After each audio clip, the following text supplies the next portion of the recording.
What's up, YouTube? It's your friend Anonymous Bosk coming back at you with another video. So first, before I get into this video, I'd just like to say thank you so much to everybody. I'm so excited today because I reached 100 subscribers. Yes, 100. Oh man, I never thought when I started my YouTube that I would ever get any subscribers. And now look at me, I got 100 subscribers. So thank you so much to everybody.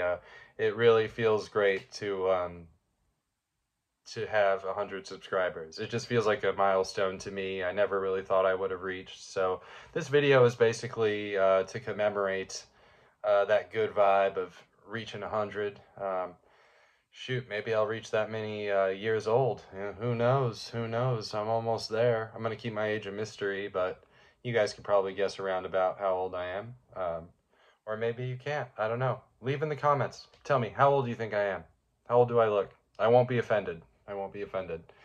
Anyways, it's okay to ask a man or say your opinion on how old a man is, but don't do that for a woman. If you're a teenager watching me, or if you're just a guy watching me in general, and if you're having problems with the ladies, it's probably because you're trying to guess how old they are and telling them. You don't do that. In fact, you tell them about 10 years under what you think it is. That's what my mother taught me, and she taught me real well. You know what? To commemorate this special occasion, I always have this picture here. It's my mother and father. There they go. Mom and dad. Many years ago, my mom and dad. I don't know when that was, but that's a really cool photo. I don't know how I ended up with it. I just did. So I'm going to do a few things on this video. It's going to be sort of a mixed bag, you know. Well, for one, I'm just trying to spread the good vibes. But for two, you know, I'm going to show you guys some books. I'm going to do some reading. We're going to look at some art. We're going to have a good old time. So, and I'm going to do, it's not an unboxing because I don't have boxes, but I'm going to do an unpackaging for you guys. I haven't taken these books out of the packaging that they were shipped to me, and I have a few here. So, without further ado, let's check it out. We got this one here. We got this lovely little case. Let's see. Rip the tape off of there real quick. I'll put this in my... You guys can't see it, but right off screen here is a freaking pile of just cardboard boxes and bags and plastics and all kinds of crap. I really need to take that out. Let's get in there. I don't want to hurt my book, though. You gotta be careful. Oh, this looks like a twofer. Oh.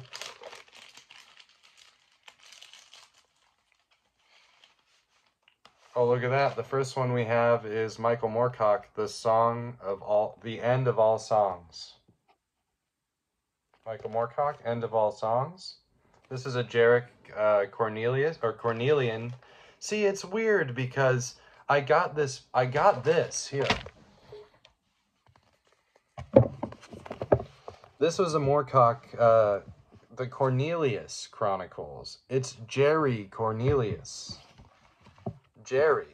But in The Dancers at the End of Time, it's Jarek Carnelian. So I thought that they were the same character, but now I don't think that's the case now. This one's not in the best shape, but I'm still happy to have it. And all I need is one more for the Dancers at the End of Time, which is the Jarek Carnelian. And this is Jerry Cornelius. I thought they were the same people until just this second. Let me peel off this stupid price sticker. See, the thing is, I don't want to peel it off and also have part of the cover come off with it, you know? So you got to be really careful when you're doing this. I usually like to dig my nail sort of little by little, and just try to be gentle as I can. I could do this later, I don't know, but hey, I'm sharing with you guys. This is behind the scenes. This is some behind the scenes footage we got here. Me taking the stickers off. I do this pretty much every book I try to take the price sticker off, and I do that with my records too. So this is an Avon book, now that the sticker is out of the way. Well, I guess I could have seen it on the spine too, Avon. It's a little warped. It's the third book in the Dancers at the End of Time series. Dancers at the End of Time.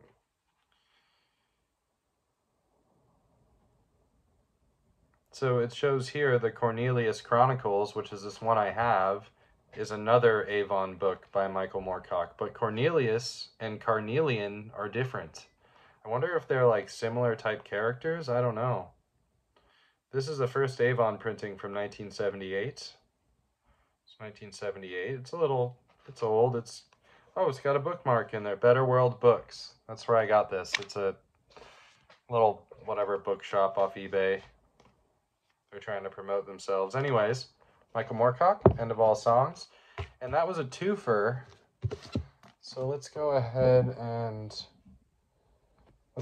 see what the other book in here was. Oh, it's the Ginger Star, the Steranko cover. But you know what? I didn't think I was going to get a big freaking, what is that, Sharpie marker on it. That's weak. That's super weak. Man. Oh well. Well, there you go. It's the Steranko cover for the Ginger Star. I already have another copy of this. Here's Hound's Escape. And let's get out. Here it is. Reaver's Escape. So all three of these covers were Steranko. What's his first name again? I forget what his first name is, but the Steranko covers book of Scathe. So that's cool to have all of them in Steranko. Although this really bothers me here. That's not right. But I have 2 copies of it, so I'm just gonna have to keep my eye out for another, I guess, Steranko, because I don't want that. So that was also from World of Books, or Better World Books, or whatever. So I'm just saying right now, I don't recommend buying from them, because they don't show you the actual book that you're getting. They just show you like a scan, a random scan, and then you just get what you get. So I don't recommend them. Sorry, but you're here firsthand, you know. I'm unsatisfied with the books I got. The other one that I got, The End of All Songs, is all warped up and kind of messed up as well. If you're gonna send me a piece of shit book, you should charge me $1 or charge me $2, you know. So I don't recommend Better World Books. Do not buy from them. That's my 2 cents. So let's see here. I got another one here. What do we got in here?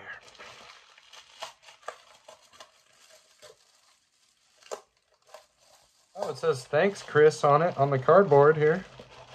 See, this one I got from an actual, you know, someone, a regular person, and they wrote here, thanks, Chris. I like them. I like them. I love it when people, you know, oh, and this is a good one, too. This is a really awesome book. Let's see if I can get it out of here.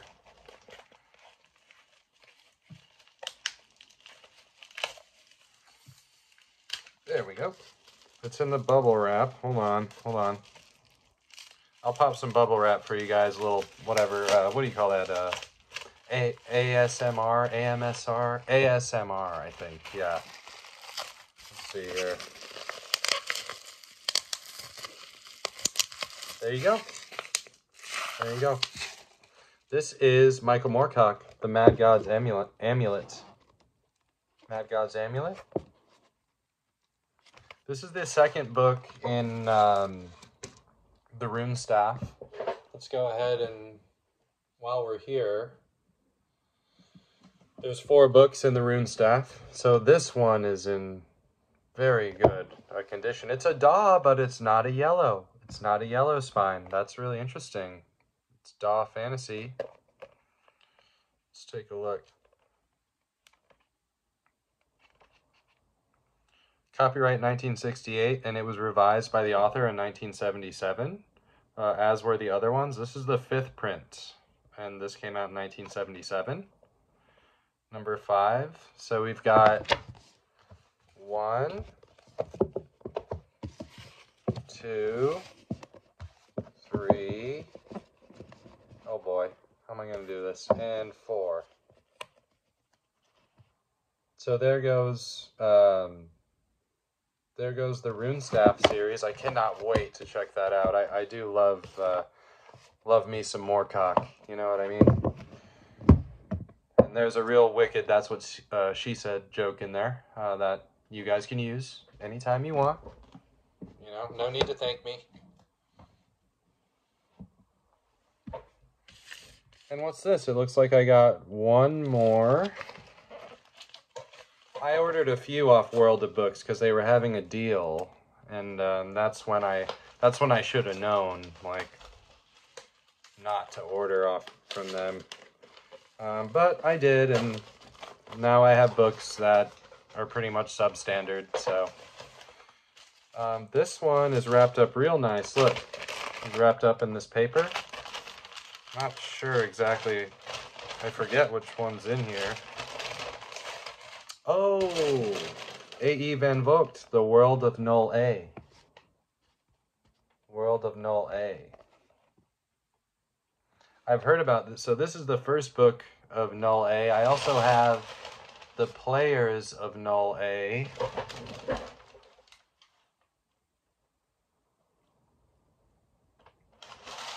It's around here somewhere. It's up there. Or it could be over here. Man, I'm getting so many books that it's just I can't even keep track of them no more. It's somewhere, The Players of Null A, and that's going to be the second book of this. But this is The World of Null A, A.E. Van Vogt. There it is. The World of Null A right there. Who is Gossin? Gilbert Gossin didn't know his own identity. He knew only that he could be killed, yet live again. But someone, or something, knew who Gossin was, and was using him as a pawn in a deadly game that held the fate of the galaxy in the balance. Nice. The Berkeley science fiction book. Berkeley science fiction. Berkeley Medallion. Let's see, when was this one from? This one is from 1977, and the copyright for this is 1945. And then 1948 and 1970, so it must have been revised as well. But this is the 5th printing from 1977. World of Null A, A.E. Van Vogt. All right, and that's all I got for you guys in the way of books for now. I hope this tower doesn't fall over because it's getting pretty high. So what else did I want to do for you guys?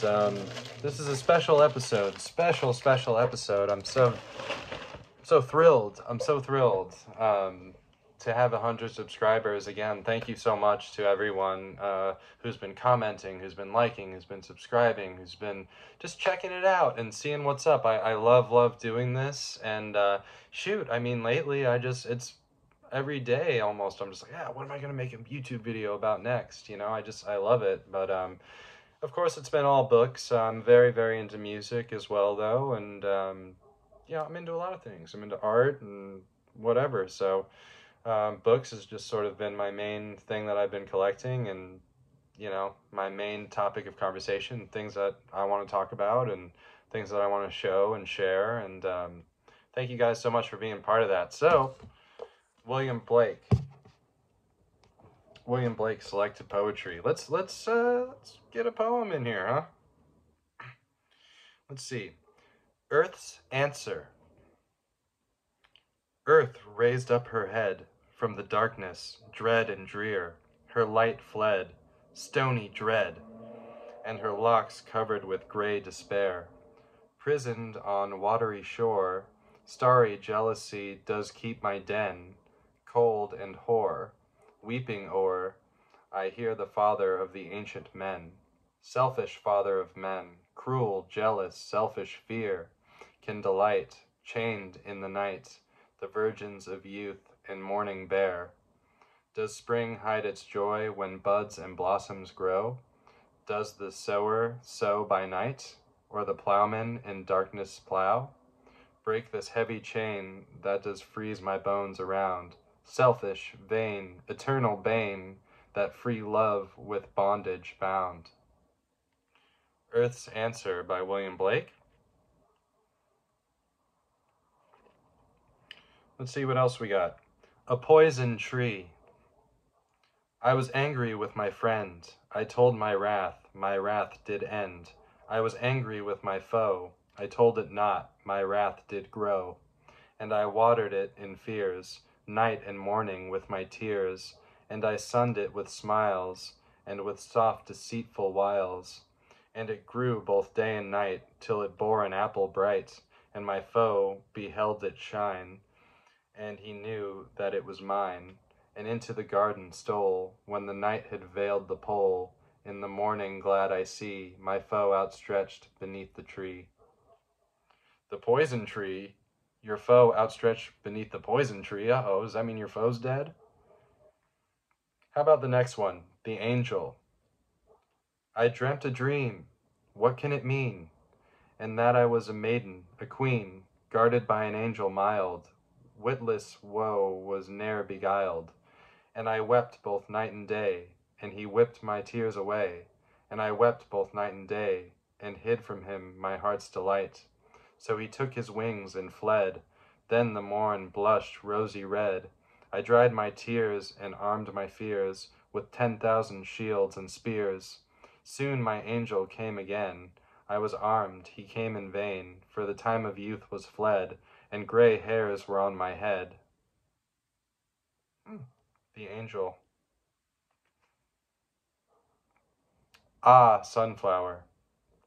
Ah, Sunflower, weary of time, who countest the steps of the sun, seeking after that sweet golden clime, where the traveler's journey is done, where the youth pined away with desire, and the pale virgins shrouded in snow, arise from their graves and aspire, where my sunflower wishes to go. One more, huh? The Lily. The modest rose puts forth a thorn, the humble sheep a threatening horn, while the lily white shall in love delight, nor a thorn nor a threat stain her beauty bright. William Blake. This is a Penguin book, selected poetry of William Blake. This was published in 1988. Yeah, I love poetry. I actually wrote a sonnet.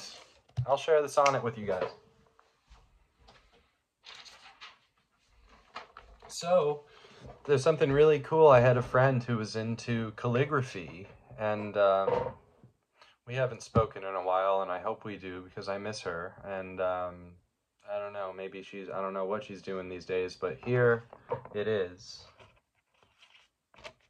It's the version of my sonnet in calligraphy. She wrote it down for me on this really nice kind of aged looking paper.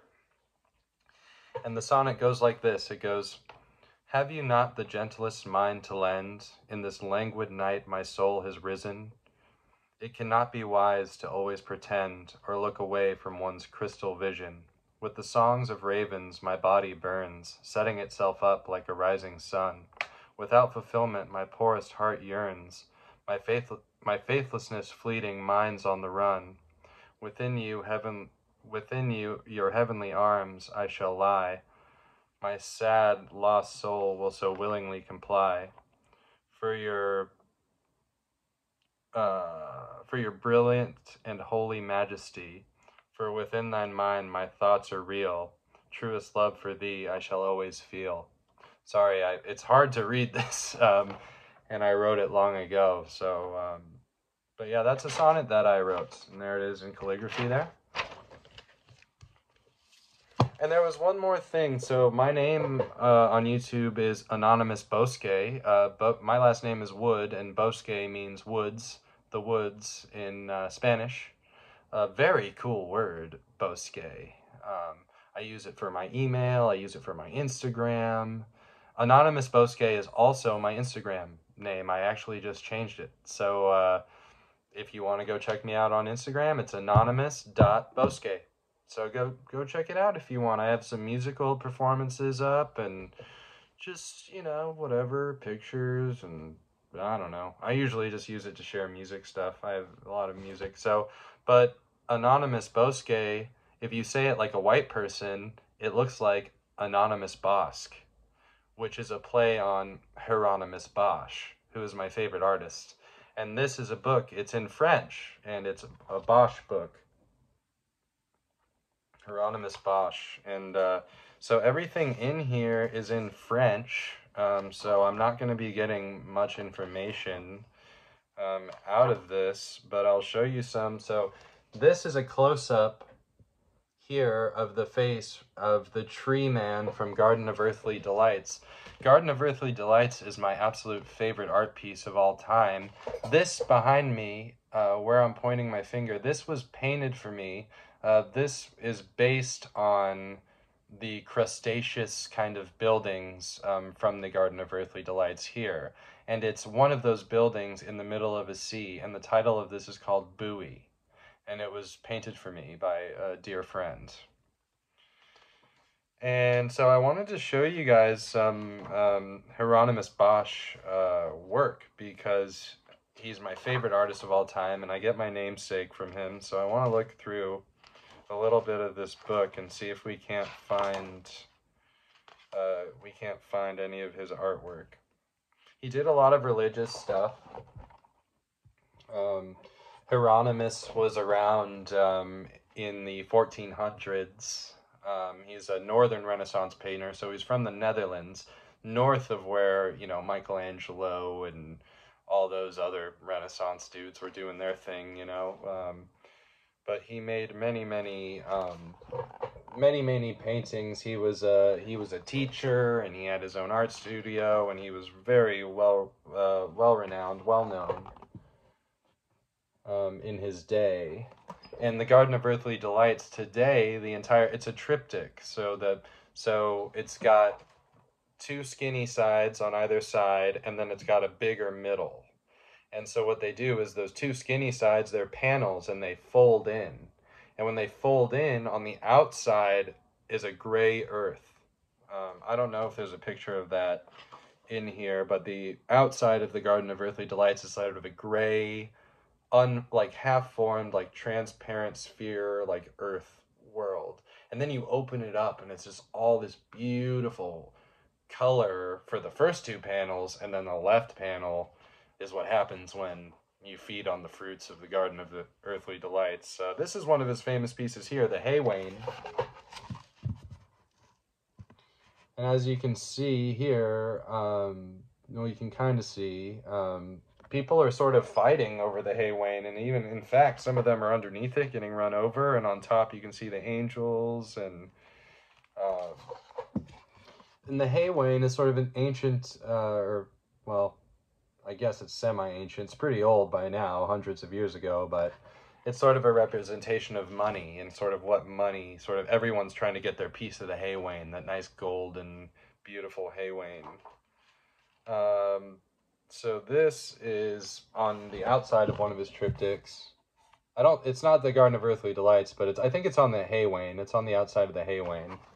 It's a pilgrim type guy. Oh, here goes the Garden of Earthly Delights right here.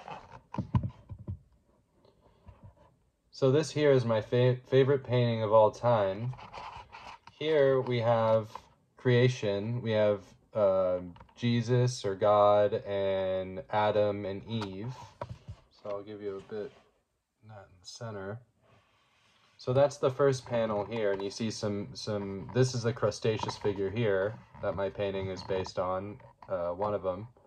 And then there's some animals in the background. I mean, the detail in there is absolutely beautiful. You can't really tell that much from here. And then when you move to the center, this is what happens when you let man frickin' run amok over here. And they're doing all kinds of weird stuff. And sort of all through the center of here, we've got water. We have water, and even down to this side, we have sort of a frozen lake. So we've got the water that sort of, you know, weaves through all of them.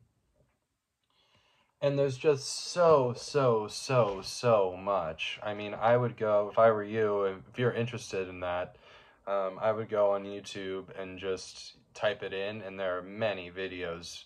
There's videos that go so deep into every little thing and all the symbolism and all. Oh, here's some close-ups from it. Looks like we're getting to sort of the garden. So this is like a sort of a pond where like all the ladies are bathing, and then there's men riding on beasts sort of all around. They're riding on these like mystical beasts like around, like trying to parade around for the women. And this one's really cool too. I really like this. This is from hell here, and it's someone strung up on a harp, because music was kind of, you know, the devil, you know, the devil's music, you know. Back then it was related, you know. Here's another close-up. This is where we're getting into the Garden of Earthly Delights in this book. Yeah, this is a great, awesome book. It's got so much amazing. Here's part of the hellscape right here. The way that he did light, he was really well known for the way that he portrayed light in his pictures. So yeah, that looks like it was a bunch of... He did many like religious kind of works, and there's one I really like, The Temptation of St. Anthony. Here goes another work of his.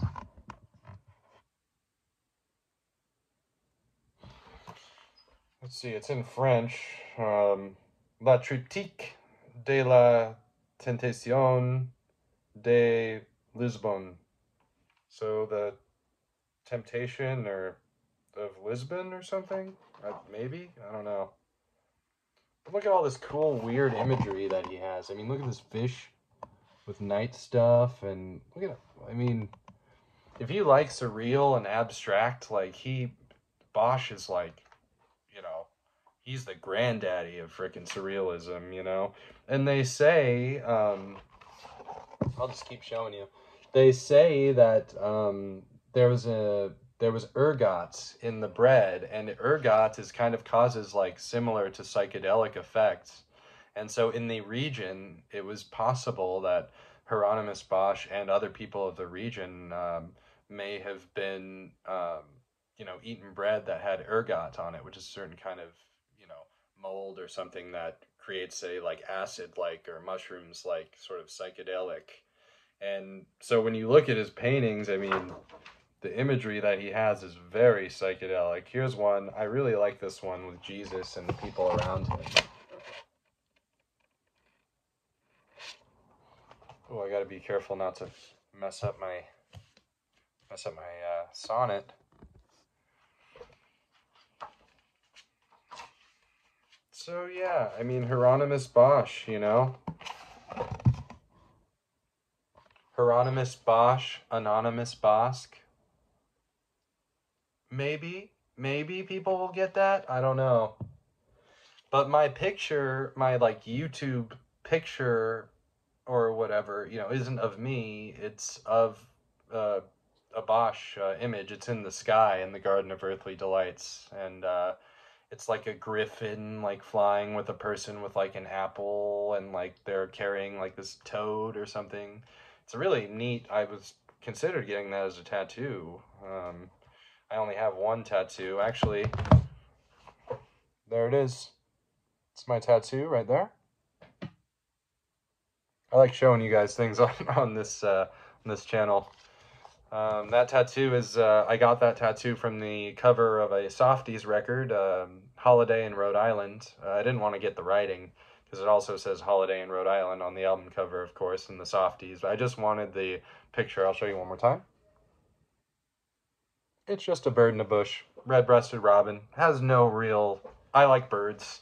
You know, whatever. I'm not like... oh, it means so much. It's like my family, you know, blah, blah, blah. It's like, no, the reason I got a tattoo was just to piss my parents off. Like, they didn't want me to get a tattoo. So when I turned 18, guess what? I went and got a tattoo. So if you're a parent out there, it doesn't work to tell your kids not to do something, or to tell you, like, you will never do this, or you can never do that, because one day that kid's going to grow up, and guess what's the first thing that kid's going to want to do? That thing you said they could never do.